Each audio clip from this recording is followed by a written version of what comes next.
Hello friends, I'm Mukesh Goyal. I hope कि आप सारे बहुत अच्छे हैं। और फ्रेंड्स, आज हम बात करेंगे रिसर्च एथिक्स के बारे में। ठीक है ना? रिसर्च एथिक्स के बारे में। ये रिसर्च एप्टीट्यूड की जो आपकी यूनिट है, शोध अभिवृत्ति की जो आपकी यूनिट है, यूनिट नंबर 2, इसमें बड़ा अच्छा एक टॉपिक है, दैट इज़ रिसर्च एथिक्स। इसका हर बार यूजीसी कोई ना कोई यहाँ से क्वेश्चन पूछती ही पूछती है। एथिकल वैल्यूज़, है ना? क्योंकि रिसर्च जब हम करते हैं तो हमें एथिकल वैल्यूज़ होनी चाहिए, एथिक्स हमें रखनी चाहिए। तो कौन कौन से चीज़ों में ज़्यादातर वल्नरेबल होती है एथिकल प्रॉब्लम जो ज़्यादातर आती है, कंसर्न की जाती है या बहुत वल्नरेबल होती है, यहाँ से बड़ा अच्छा क्वेश्चन आता है। कुछ नीचे पॉइंट्स लिख दिया जाता है कि रिसर्च एथिक्स कहाँ कहाँ पे मोस्ट वल्नरेबल होगी, कहाँ पे लिस्ट वल्नरेबल होगी। यहाँ पे जहाँ से बहुत ज़्यादा फ़र्क पड़ने वाली बात, यानी इन चीज़ों में अगर हमने गड़बड़ कर दी तो यहाँ पे बड़ी दिक्कत आ सकती है। इस तरह की बात है। मतलब आप जो काम कर रहे हो, रिसर्च शोध ना, उसमें आपको नैतिकता रखना बहुत ज़्यादा ज़रूरी है। तो कौन कौन से पॉइंट में रिसर्च में बहुत ज़्यादा एथिकल वैल्यूज़ रखनी चाहिए या मोस्ट वल्नरेबल होगी वहाँ पे, वो पॉइंट्स के बारे में मैं बात करूँगा। उनको याद रखना है। अगर उन्हीं पॉइंट्स को हम याद कर लिया तो इस टॉपिक से, रिसर्च एथिक्स से, मुझे लगता है जो क्वेश्चन बनेगा वो आपका सोल्व हो सकता है बहुत आराम से। इससे पहले कि हम रिसर्च एथिक्स के बारे में बात करें, मैं आपको एक इन्फॉर्मेशन दे देता हूँ। और वो इन्फॉर्मेशन ये है कि अनअकैडमी पे अपना प्लस कोर्स चल रहा है और 1 मार्च से कंप्लीट अपना डिटेल कोर्स वापस स्टार्ट हो रहा है। 1 मार्च से, ठीक है ना, इसी कमिंग एग्जाम के लिए, जिसमें हम कंप्लीट पेपर पढ़ेंगे, एमसीक्यूज प्रैक्टिस भी करेंगे फ्रेंड्स। ठीक है, अगर आप विलिंग है तो ज्वाइन कर सकते हैं। अपना रेफरल कोड है अनअकैडमी पे, दैट इज़ SWMG257। ये अपना रेफरल कोड है, ठीक है, SWMG257। अगर आप विलिंग हैं तो ज्वाइन कर सकते हैं। इस रेफरल कोड पे आपको 10% डिस्काउंट मिल जाता है। और अनअकैडमी पे मैं डॉक्टर मुकेश कुमार के नाम से अभी पाया जा रहा हूँ, ठीक है। और अनअकैडमी पे स्पेशल फ्री क्लासेस भी होती है फ्रेंड्स, बिल्कुल फ्री सेशन होती है। और ये कब होती है, कहाँ पे, किस टाइम, किस टॉपिक पे होती है, ये सारी की सारी इन्फॉर्मेशन है वो मैं टेलीग्राम लिंक पे शेयर कर देता हूँ फ्रेंड्स। और अपना टेलीग्राम है SWMG UGC नेट, इस नाम से अपना टेलीग्राम है। और डिस्क्रिप्शन बॉक्स में उसका लिंक भी दिया हुआ है, तो आप विलिंग हैं तो इस पे भी आ सकते हैं। चलो फ्रेंड्स, हम रिसर्च एथिक्स के बारे में बात करते हैं, शोध में नैतिकता के बारे में बात करते हैं। रिसर्च एथिक्स के बारे में बात करते हैं।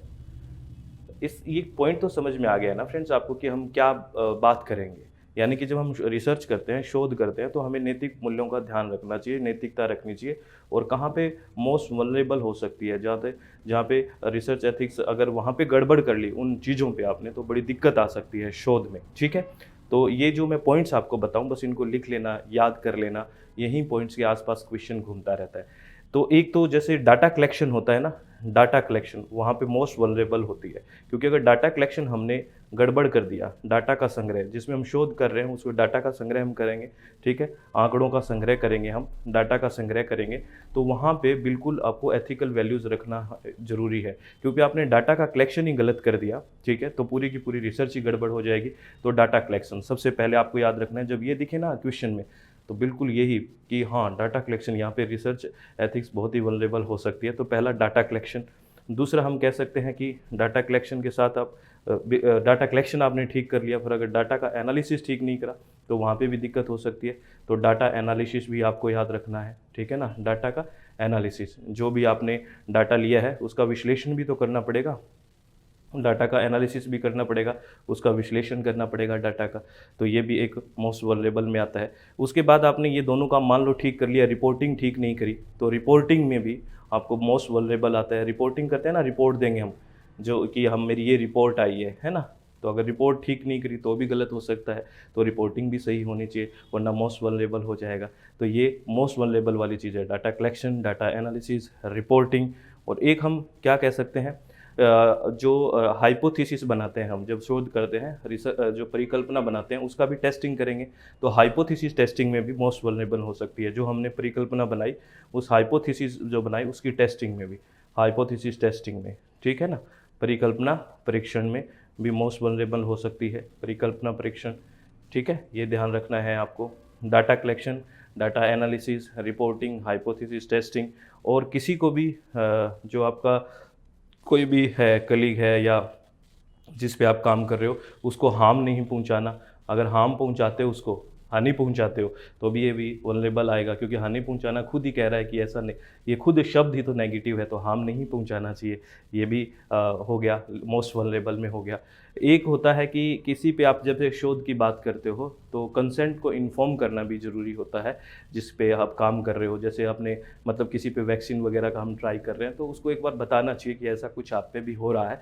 तो ऐसे नहीं कि एकदम ऐसे ही आ जाए कुछ नहीं बताया नहीं और बिल्कुल उसको उस पे रिसर्च कर दी तो दिक्कत हो सकती है ना, तो वो एथिकल वैल्यूज़ नहीं है। तो कंसेंट को भी बताना बहुत ज़्यादा कंसेंट करना भी बहुत ज़्यादा ज़रूरी होता है, इन्फॉर्मेशन देना भी बहुत ज़्यादा ज़रूरी होता है कि आप पे ये हो रहा है, तो इस तरह की बातें बताना ज़रूरी होता है। तो ये सारे के सारे जो टॉपिक हैं, जो पॉइंट्स हैं कि डाटा कलेक्शन, डाटा एनालिसिस यानी कि डाटा का संग्रह, डाटा का विश्लेषण, रिपोर्टिंग, हाइपोथेसिस टेस्टिंग, हार्म नहीं करना किसी को, ये मोस्ट वल्नरेबल में आता है, ठीक है? ये सबसे सबसे मोस्ट वल्नरेबल में आता है। जहाँ पे मोस्ट वल्नरेबल लगे ना कि कहाँ पे रिसर्च एथिक्स है, वो मोस्ट वल्नरेबल है। अगर लिस्ट की बात करें कि कम कहाँ पे है, तो हम कहाँ पे बात कर सकते हैं? जैसे आप प्रॉब्लम को अच्छे से डिफाइन नहीं कर पाओ, लीस्ट वल्नरेबल की बात कर रहा हूँ, बहुत कम वल्नरेबल होंगे। जैसे आपने प्रॉब्लम को अच्छे से डिफाइन नहीं कर पाए, प्रॉब्लम को वेल डिफाइन नहीं कर पाए आप, जो आप समस्या है उसको अच्छे से परिभाषित नहीं कर पाए, तो ये लिस्ट वल्नरेबल में है। यहाँ पे भी एथिकल वैल्यू तो गड़बड़ है लेकिन लिस्ट है, कम है, उससे ज़्यादा नहीं है, वहाँ तो फ़र्क बहुत पड़ेगा। यहाँ तो चलो इतना फ़र्क नहीं, इसको आप ठीक कर सकते हो, अच्छे से डिफाइन कर सकते हो, ठीक है? लेकिन वहाँ पे अगर कलेक्शन ही गलत कर दिया तो दिक्कत हो सकती है। तो प्रॉब्लम वेल डिफाइन नहीं करना। दूसरा, अगर हम कोई जो थीसिस का फॉर्मेट लिखते हैं, अगर वो भी आपने फॉर्मेट थोड़ा गड़बड़ हो गया थीसिस लिखने का, ठीक है ना, तो भी कोई बड़ी गड़बड़ नहीं है, उसको सुधारा जा सकता है, कोई मोस्ट वल्नरेबल में नहीं आएगा, ये लीस्ट वल्नरेबल में आ जाता है, ठीक है? तो इस तरह से आपको चीज़ों को समझना है और आप जल्दबाजी में मत करना, क्योंकि अब क्या होता है जब रिसर्च एथिक्स क्वेश्चन दिखता है ना कोई भी, तो डाटा कलेक्शन, डाटा एनालिसिस ये ही दिमाग में आता है और लिस्ट और मोस्ट वल्नरेबल शब्द को पढ़ना भूल जाते हैं।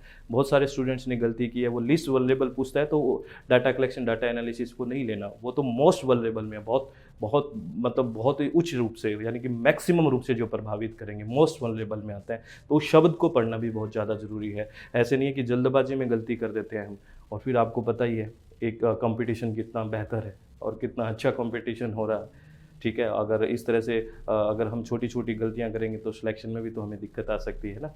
तो एक-एक चीज़ को आराम से करना है, शांति से करना है, कोई जल्दबाजी नहीं है। जल्दबाजी करने से मुझे नहीं लगता कि किसी भी तरह का कोई भी बेनिफिट हो सकता है फ्रेंड्स, उससे नुकसान नहीं होता है, ठीक है? तो इन सारे शब्दों को जो हमने बात की आप नोट कर लेना, और जो कमेंट बॉक्स दिया होता है ना, जैसे आप बात करते हो कमेंट में, तो कमेंट बॉक्स इसीलिए होता है कि आप आपस में डिस्कस करो चीज़ों को, ठीक है ना? कि भी हाँ चाहिए, मुझे समझ में आया, ये इसमें क्या है, ये प्लेटफॉर्म को अच्छे से यूज़ करो फ्रेंड्स, है ना? मेरे को लगता है अगर हम ये कितना अच्छा होगा कि मुझे ये समझ आया, आपको ये आया क्या, तो आपस में बच्चे इस तरह से डिस्कस करें तो कितना बेहतर हो सकता है। लेकिन पता नहीं क्यों कौन सी दुनिया में कई बार चले जाते हैं, ऐसा नहीं करना चाहिए।